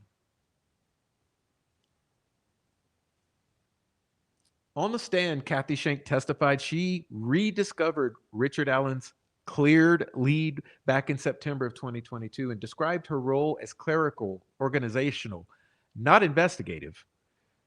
And she gave the jury the clear impression that this file had not been accessed or otherwise relied upon between 2017 and 2022. This 2019 printout on Exhibit 228 directly refutes her testimony. Secondary layers, geofencing. 2019 timing overlaps with the cast geofence work, suggesting a motive for why this particular narrative was accessed in 2019. Suppression of geofence evidence looks like the state buried data that didn't fit, which is my conspiracy theory, as you heard me just discuss with Amy. Defense failure to cross-examine means ineffective assistance for PCR if the appeal courts dodge it. Remember, another point here is that Baldwin, Razi, and Auger failed to notice this glaring contradiction in Exhibit 228. Again, let me state that again for those in the back. The defense team failed to notice the obvious 2019 date on Exhibit 228, which adds to the fact that it is very likely that they provided ineffective assistance of counsel for Richard Allen, which is an appellate issue. Possible direct appeal angles. Suppression ruling already in record. The geofence fight happened in trial court. That means appellate counsel can argue the judge wrongly suppressed all the geofence data. Even if trial counsel argued it poorly, the appellate courts review the ruling itself, the record itself, not just the framing. The right to present a complete defense. U.S. Supreme Court has long held, for example, Crane v. Kentucky, Holmes v. South Carolina, that excluding defense evidence can violate due process. Again, let's say that again. The U.S. Supreme Court has long held that excluding defense evidence can violate due process. If Allen's own phone and geofence data was exculpatory, which I believe it was, excluding it isn't just evidentiary error, it's constitutional violation. Furthermore, state misrepresentation, quote unquote, rediscovering Richard Allen in 2022. If the appellate record includes references to Allen being, quote unquote, rediscovered, then the defense can argue that this narrative was misleading in light of the 2019 print that bolsters an appeal argument that the trial was tainted by inaccurate state representations and, I must say, ineffective assistance of counsel. Okay. And this is Amy G's channel, Daisy Asks, over at YouTube. Here on YouTube, it's at youtube.com, Amy G 3060. Amy G 3060.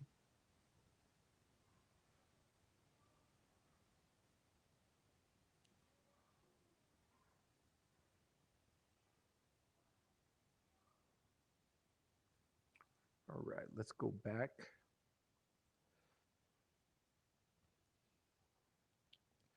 So we'll quickly take a scan of some of her other presentations. Let me get some water.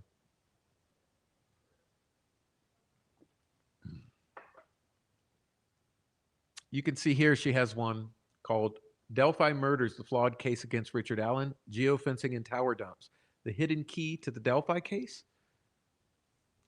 She's got a link here to her live stream covering it. The law enforcement suppressed the data that could exonerate Richard Allen. Tower dumps, geofencing, cast, Cheyenne Mills, appellate relevance. Okay. Oh. So I will quickly go through this so you can get an idea of the level of her presentations, which I'm sure you will enjoy. There are two known towers in Delphi. Wells Tower, 3451 North Wells, and 3046 North 575 West. Both Rick's home on Whiteman Drive and the Monon High Bridge are in the range of these local towers. Hard to know if they're covered by the same tower, and even if they are, whether they are covered by the same sector. Okay, but we'll be talking about that on my channel later with these towers, but I'm going to focus on Amy's information here. Okay. So she's showing here the cell towers and the approximate sector coverage by latitude and longitude.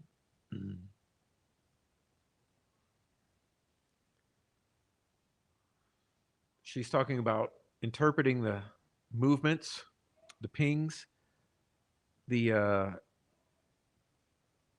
behavioral timeline values for investigators.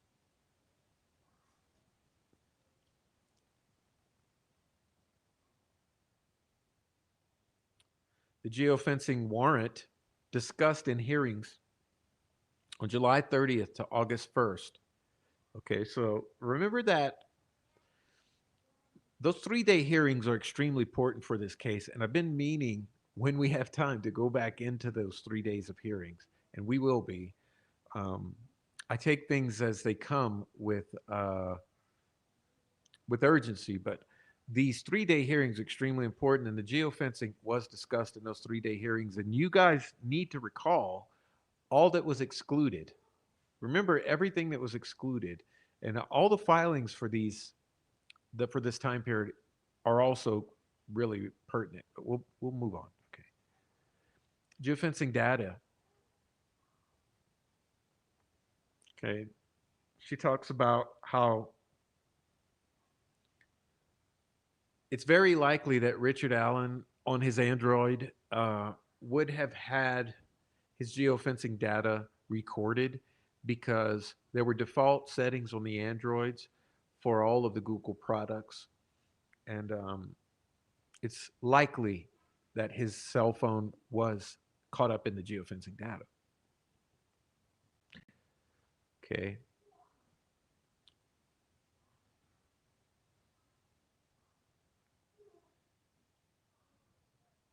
Remember that of the 3 phones that we've discussed prior to trial, we discussed the 3 phones. Richard Allen's phone is not one of those 3 phones, by the way. Neither is Brad Holder's, neither is Patrick Westfall's, neither is any of the other people who've been speculated. Okay, those 3 phones, it ain't Rick Allen and it ain't none of your POIs. Let me go back.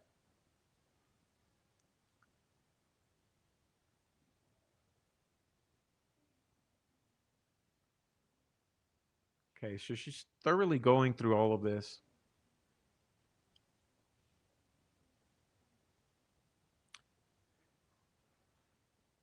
And she's talking about what she mentioned earlier about Rick's phone being off versus Rick's phone being there, but maybe earlier. Remember, if Rick did have his phone and he was there earlier, the state would have a reason to disappear that information. Okay.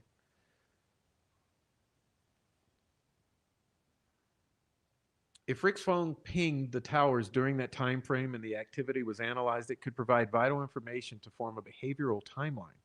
Mapping pings and activity tells whether he was scrolling at home, driving, walking around, idle, or silent.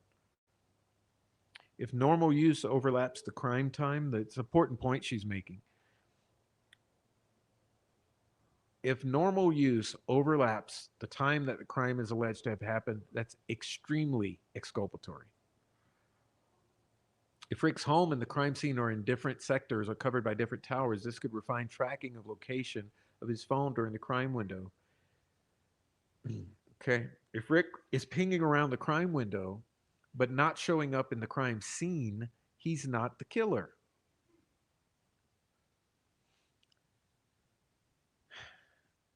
And she goes into this. Sorry, I got to yell at a kid. Hold on.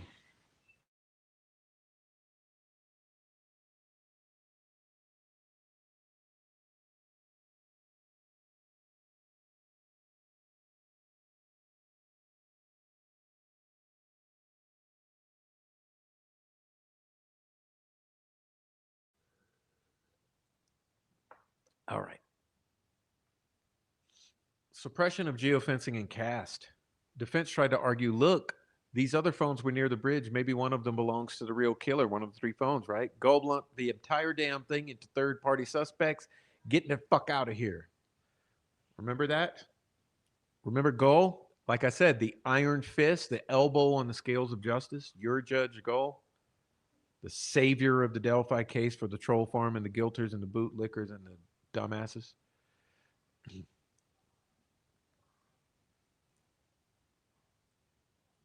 Appellate angles. If defense had argued that this data could be used as evidence of Rick's movement, it should have been admissible. If defense had argued it. Okay. Why didn't defense argue it? Again, was this ineffective assistance or what's going on here? It's another question for the appellate attorneys. Miss Oleana, word up. Check it out.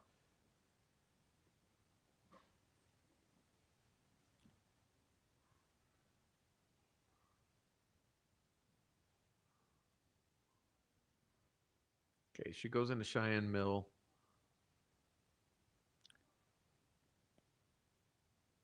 Did LE have geofencing data in 2017? Yes, they did, of course.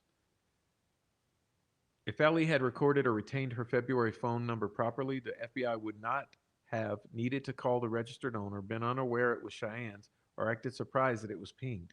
This shows the number was discovered later, not from her prior witness statement.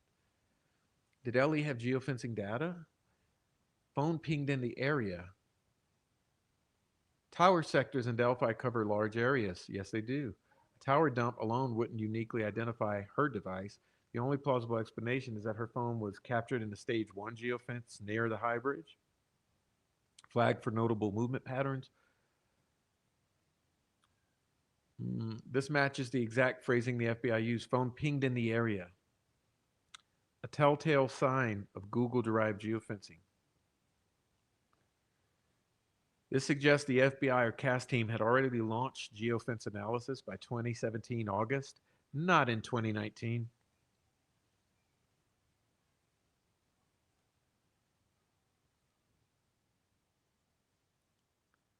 Rick's missing phone. Celebrite analysis would have provided even a more granular information about his movements and activities. This would have proved catastrophic for the state's timeline. Is this why they were so quick to get in and execute that search warrant? Why did they want Rick in the station without his vehicle?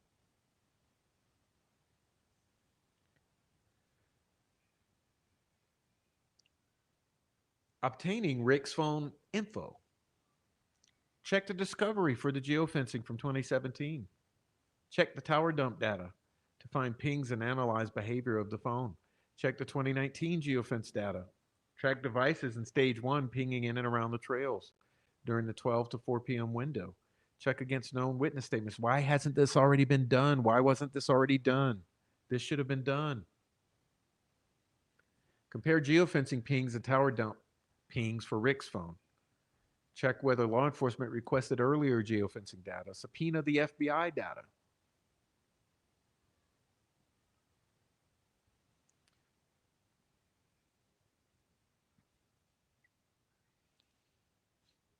What about the lost, destroyed recordings from 2017? 70 days of lost interviews? You lost all the eyewitnesses and all the suspects' interviews? Really? During the first 6 months of the investigation, including the entire first week, including the family's information?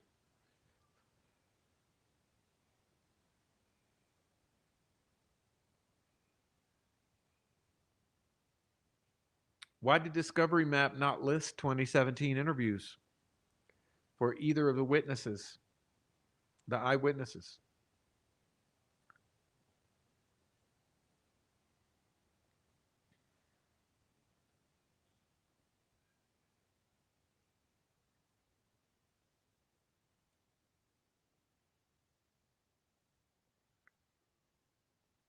This is just a defense document, not a list of all discovery, but it seems telling that the 2017 interviews of Betsy Blair and Bree Wilbur are not listed, especially as they are constantly referred back to their 2019 2020 interviews. Remember, 2019 was important.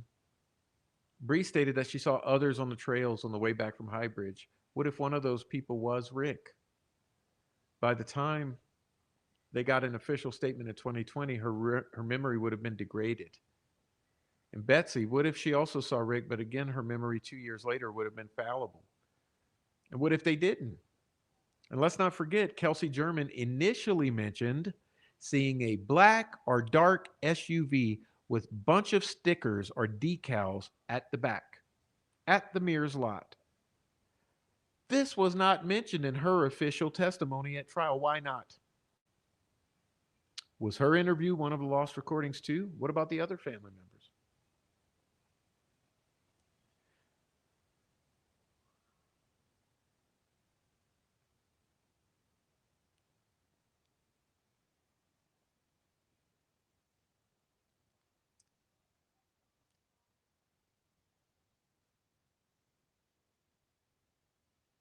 Okay. As you can see, she's got a lot here. So please go check that out. And let's do one more. Let's do the timeline.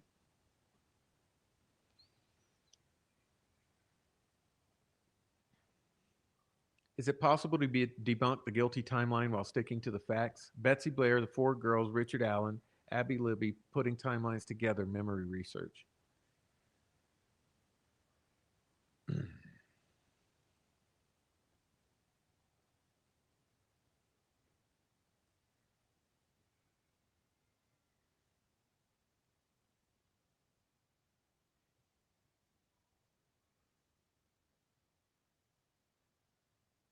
Who does Betsy Blair see? Betsy Blair's times are well corroborated by Hoosier Harvester footage and Fitbit data, making her arrivals and departures rock solid, but not necessarily her story, I must add. Her description of her loops is less reliable.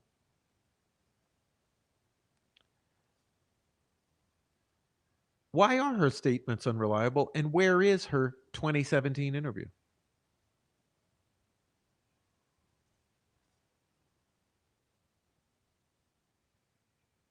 Betsy Blair's description of Bridge Guy was an unknown male, 20 or 30s, brown poofy hair, average height, not short, no facial hair. Oh, kind of just like the sketch, right?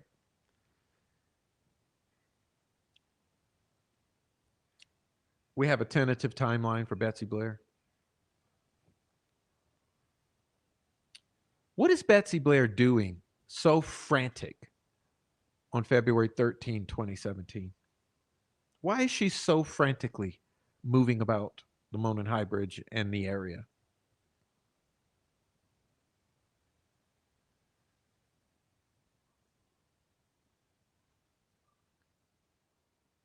Who did the four girls see?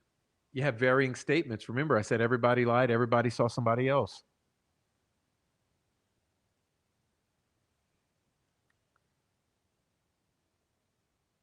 Bree Wilbur, where's the 2017 interview? Where's Anna Spath's witnessing statement? Where's Isabella Voorhees' witness statement? Why are we having multiple descriptions of different people, primarily focusing around, when it comes to these girls, a very large guy looking like he could rip your arms off, dressed in all black? Who on earth would ever describe Richard Allen as a very tall guy, a big guy, looking like muscular, like he could rip your arms off? Who do you would you look at Richard Allen and think, "Oh, there's a huge muscular guy who looks like he could rip your arms off"? And was Richard Allen in all black or some combination?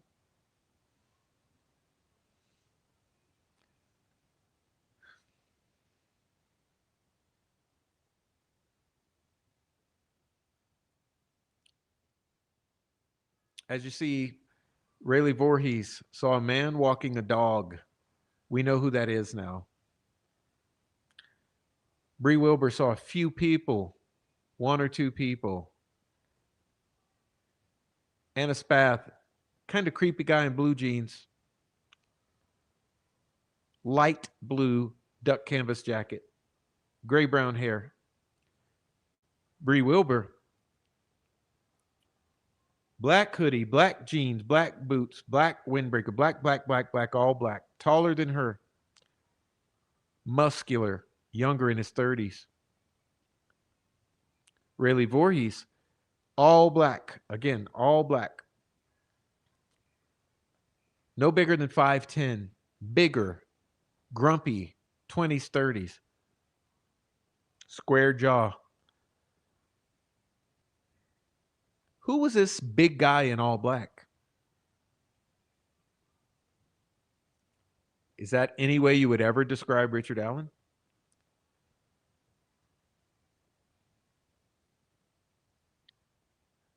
The four girls allegedly don't cross paths with Betsy Blair. How is that possible?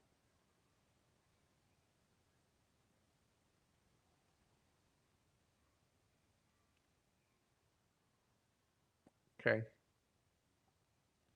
There are more timeline things.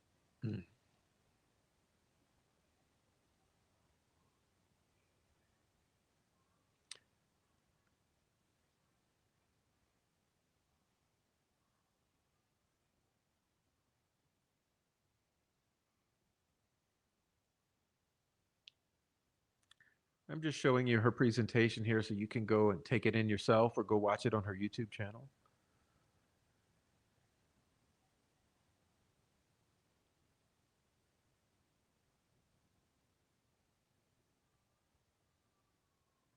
Like I said, you can see Betsy Blair here. Why is she moving around so much? Why is she so frantic? Why is she moving around so frantically around the trails that day?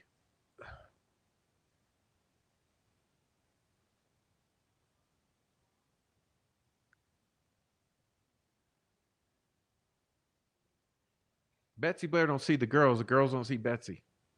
She don't see Rick Allen don't see her. But she's frantically moving around the area that day. For the later timeline to work, The only missed sightings of people walking directly past each other is the four girls missing Rick. Okay, then she goes into memory stuff. Um, all right, back to the issues of Richard Allen said he saw three girls, not four. She says we can completely miss people. A different person isn't always noticed. Maybe he saw three other girls, though. Remember, everybody lied. Everybody out there that day lied. Okay. The four girls didn't see Rick, they only saw some guy, and their descriptions vary among who they saw. Okay. Threatening, big guy, overdressed. He's big, he's muscular, he's in all black. Looked more so their age, 20s to 30s. 20s to 30s means 20s, right? You're going to remember, you're going to be easily able to say a guy in his 20s to 30s versus a guy in his 40s to 50s, because you're not going to think at 18 years old or 16 years old. You're going to look at an old guy and think he's old. You're going to look at a young guy and think he's almost your age, kind of hot. Or you're going to look at someone in the middle and say you really don't know, because 35 becomes 45 becomes 55 easily in a teenager's mind. So what happened here? Seems like they saw a young guy in his 20s who was muscular AF and dressed in all black, right? Okay. But she's got more info here, and I'm scrolling through, including the description, generic description of Bridge Guy versus the generic features of Rick Allen. Again, you're talking about 5'4" 5'4", 5'4". Is 5'4" anything like 5'10" to 6 foot? He's got a short, pudgy body, not a muscular body. He was not in all black.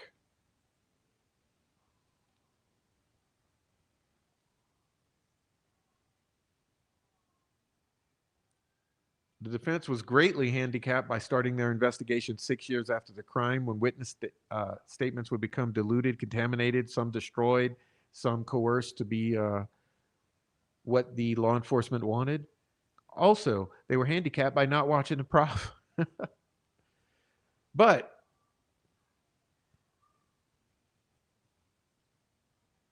realize there was no crime scene reconstructionist, right? How much study was done on the cell phone possibilities out there on the bridge?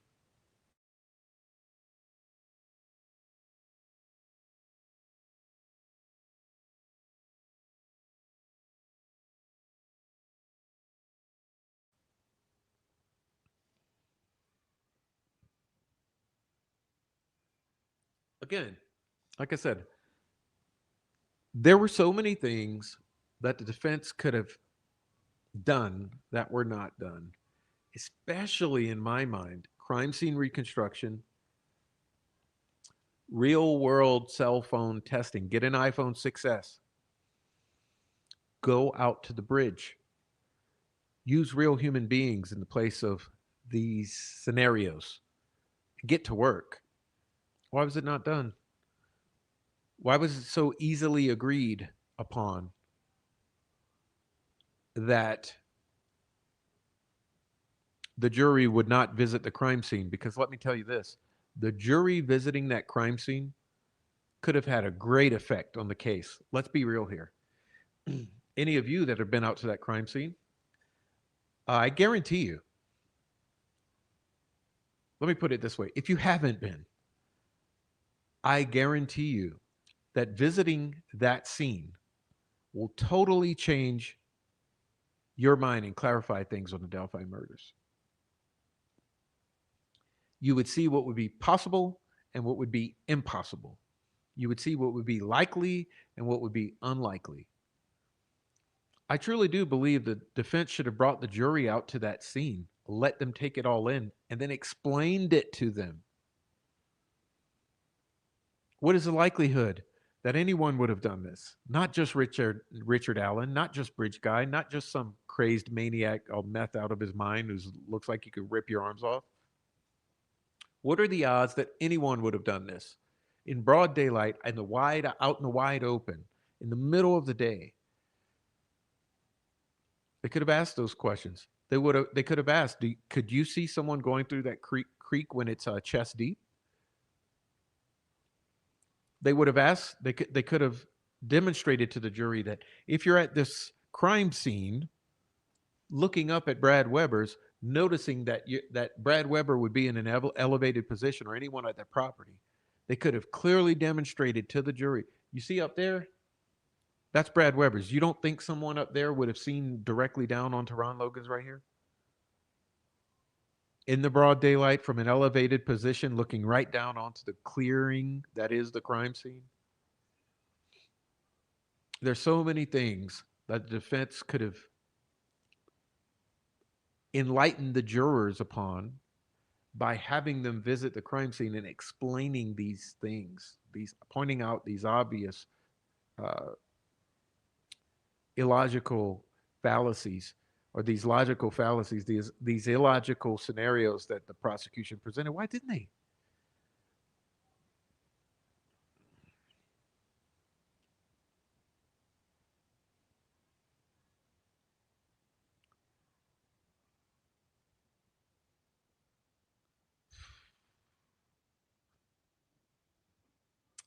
And I think that's about it for me, because I think I just reached the limit of how far I can go without starting to get angry tonight. But all of these questions haunt me. They haunt my mind. I sit here and I think, what in the world is going on here? What in the world is going on here? I mean,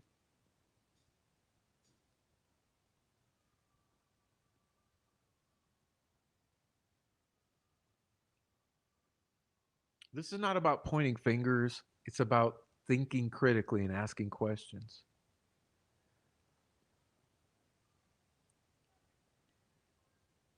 But really, what has gone on here? And remember, I presented to you recently this one right here. Let's see. Where is it? Come on, prof.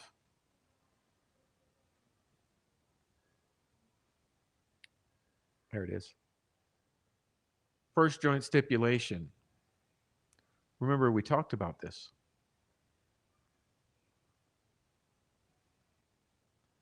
So you're meaning to tell me, starting with number 6,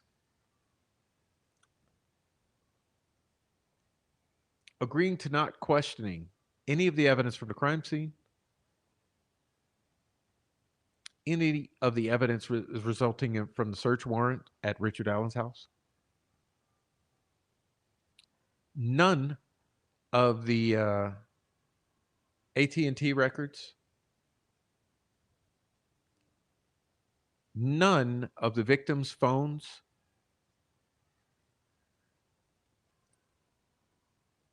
none of the extractions, including Derek German's extraction,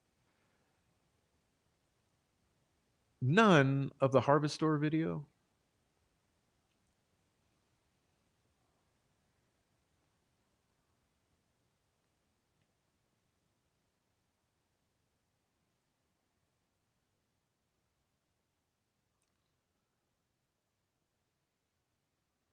So yeah, I think I'm burned out because it's just inconceivable to me.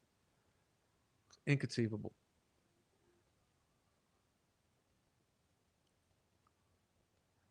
Anyhow, let's see what I want to show you. Let's see. Oh, come on, prof.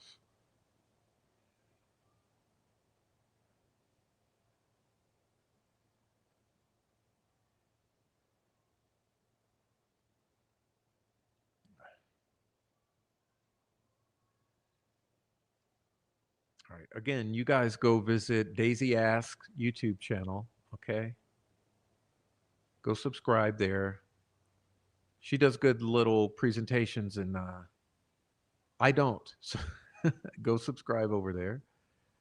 Okay, you can see these are some videos, like I said, of her presentations. Okay.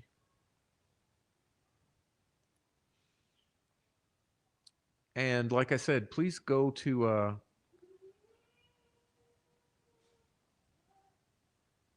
let me pull this up for you. Please go now and subscribe here.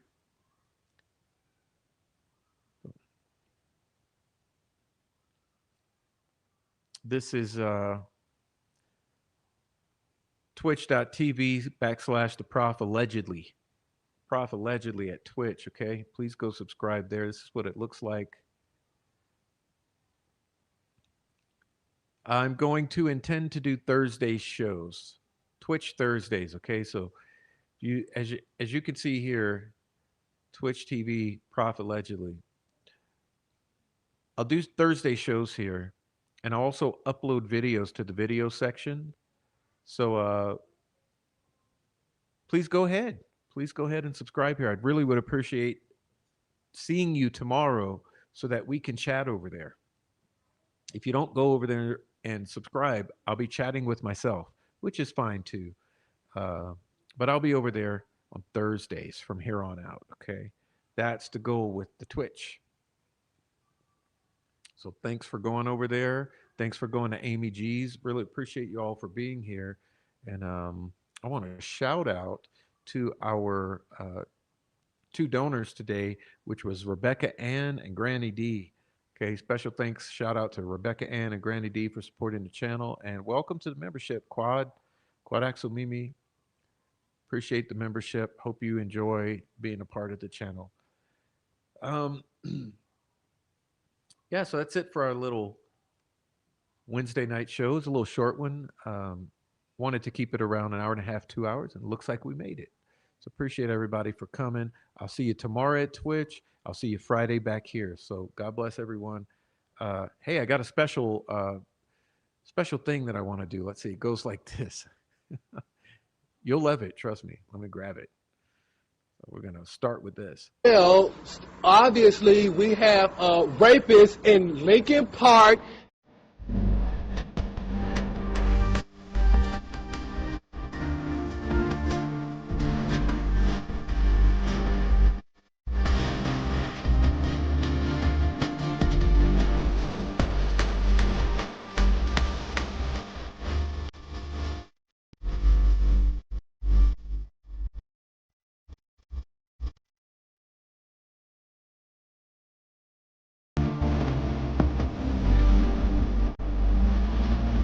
The man got away, leaving behind evidence.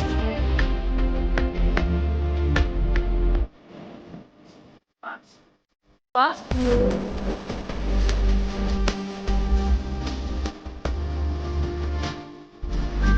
Oh my God! Ah!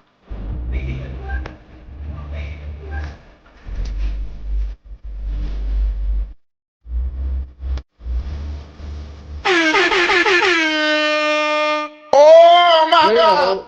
Obviously, we have a rapist in Lincoln Park.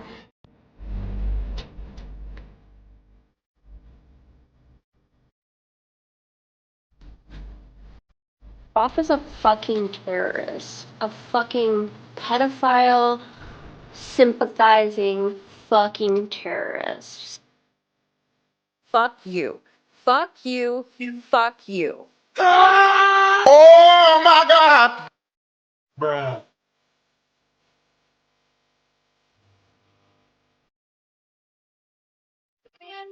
It was our job to help law enforcement. It was our job to help law enforcement. Bruh.